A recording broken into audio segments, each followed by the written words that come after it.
hii watu ya mlima ni kama gari ya Isili. Akaniuliza, gari ya Isili ni kusema nini?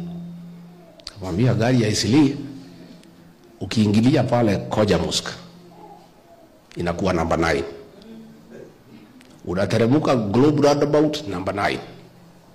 Unapanda pale Gara namba 9. Unateremuka ukifika Pangani namba 9. Unaenda mpaka mlango kubwa namba 9.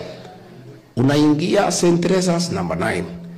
Ukifika pale garage ya zamani ya City Bus, gari ni ile ile, driver ni yule yule, makanga ni yule yule. Ile namba 9 inabadilishwa namna hii, inakuwa namba 6.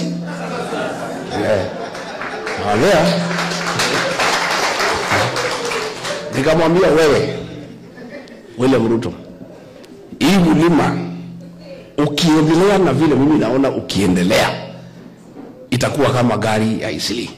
Na hiyo namba ikishabiduliwa, kabla safari ifike ibadilishwe tena pale Asikoja pale Commercial, utakuwa one time. Because hii safari between garage ya Isili na Commercial miaka 5 itakuwa imefanya nini? Haitakuwa imerudi namba 9.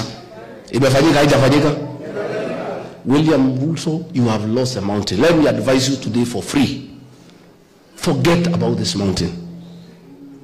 If you want to be re-elected, if you have any plan for re-election, in your formula, in your mathematics, remove the mountain. It's gone and gone and gone forever. Mimi usinilaumu because I was a good advisor. Hata kama unanitukana, unasema niko na panganga, unasema ni mkabila, unasema sina plan, at least I gave you good advice. For Kenya, I may not be confident I advise you correctly, but for the mountain, I gave you good advice.